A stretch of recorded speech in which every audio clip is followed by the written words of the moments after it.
بعد ما تكلمنا على السعال وعلى آلية السعال وأنواع السعال وكيف يصنف السعال، راح نتكلم الآن على العائلة الأولى التي تستعمل لعلاج السعال الجاف، واللي هما ليزونتي تيسيف.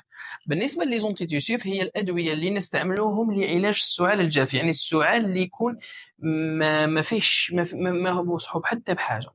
فالسعال الجاف كما تعلمون هو سعال مضر للجهاز التنفسي، لهذا علينا بإيقاف السعال لمنع تضرر الجهاز التنفسي. لهذا عادة هذه الأدوية عندما يتناولها المريض فتقوم بإيقاف السعال، يعني كي يشربهم المريض راح يتوقف السعال.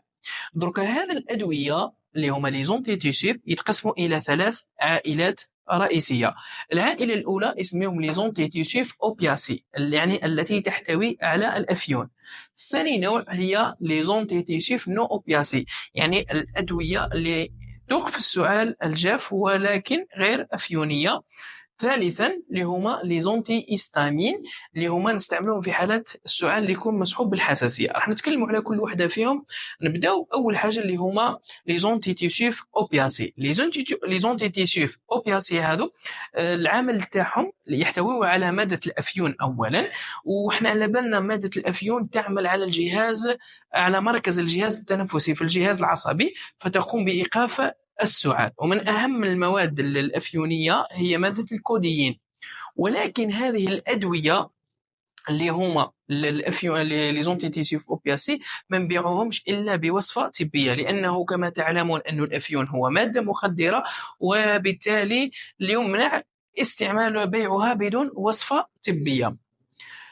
الحاجة الثانية أن هذه الأدوية الأفيونية لا تباع، هي ممنوعة للناس اللي يكون عندهم مرض الربو، لانه لو كان حنا نمدوهم للمريض الربو راح قد يصرى له لابرونكو كونستريكسيون، يعني يصرى له ضيق في الجهاز التنفسي، وبالتالي راح يروح الاختناق، وكما انه قد يؤدي حتى الى توقف الجهاز التنفسي. لهذا هي خطيرة وممنوع استعمالها عند مرضى الربو. أيضا هذه لي زونتيتيسيف أوبياسي هذو مادام يحتوي على الأفيون فهما راح يديروا الإدمان، لهذا إذا تناولناهم لا نتجاوز 5 أيام.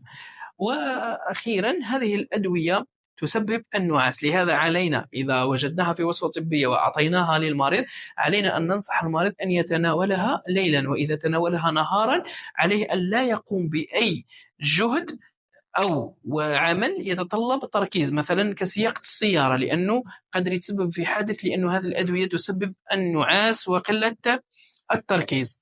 من أهم المواد الفعالة اللي هو نتاع لي زونتيتيسيف أوبياسي هو مادة الكوديين. مادة الكوديين، ومادة الكوديين هذا نلقاوها في زوج أسماء تجارية مشهورة. الأول اللي هو لو نيوكوديون، عندنا بور لادولت يعني للبالغ، عندنا بور لونفون، وعندنا بور لو نوريسون. يعني كي تهز الدواء راح تقرا فيه اسكو بور لادولت ولا لادولت ولا لونفون ولا لو نوريسون. ايضا الاسم التجاري الثاني عندنا اونكو فلويد. هذا الدواءين هذو يحتوون على مادة الكوديين. وبما ان مادة الكوديين مادة مخدرة، حاولوا انهم ودير الادمان، فحاولوا انهم يخدموا ماده اخرى تخدم بنفس المبدا ولكن لا تقوم بالادمان، اللي هي ماده الديكستروميتروفان. الديكستروميتروفان ومن اهم الدوائين اللي يباعوا. عندنا برونكو كالم وعندنا منتكست، ولكن منتكست لازم نكونوا على بالنا بلي هو مستخلص من ماده النعناع، وبالتالي يقوم بتخفيض الضغط الدموي، فلازم ناخذه بعين الاعتبار الناس اللي يكونوا مرضى بالضغط الدموي ويتناولوا الأدوية. أيضا عندنا دواء آخر اللي هو يوماكس توساش. أيضا تكلمنا دركا على الأدوية اللي هما لي زونتي تيسيف أوبياسي، لي زونتي تيسيف أوبياسي.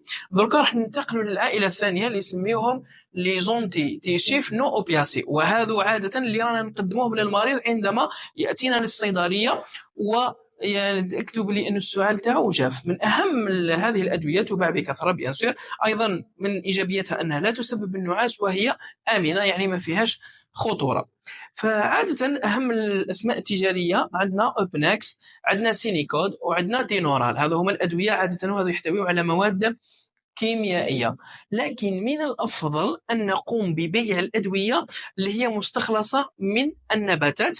أهم الدواء واللي نعرفوه كامل اللي هو زيكوف، وزيكوف هذا يجي سكر افيك سكر سون سكر، يعني يصلح للناس مثلا اللي يكونوا لي ديابيتيك. نحاولوا انه نمدوا لهم، لازم نمدوا لهم بليتو نمدوا لهم زيكوف اللي يكون سون سكر. عندنا ايضا برونكونات، وعندنا بيلمو كاليبتول، هذو كامل من يصلحوا للسعاله الجاف وملح. وانا اهم واحد نمدوه في البدايه هو زيكوف. ثانيا في حالات السعال اللي يجينا طفل صغير وعنده سعال جاف، راح نروحوا نمدوا له الدواء اللي يسموه توكيد، نمدوا توكيد. ثالث عائلة راح نتكلموا عليها، ثالث عائلة اللي نتكلموا عليها اللي هما لي زونتي إستامين، وهذه عادة نمدوها للسعال اللي يكون جاف واللي يكون سببه الحساسية، وعادة تكون مدته طويلة، كمثلا الناس اللي يكون عندهم مرضى الربو أو مرضى الحساسية المدة تاع السعال تكون عندهم طويلة. أهم دواء اللي نمدوه اللي هو توبليكسيل.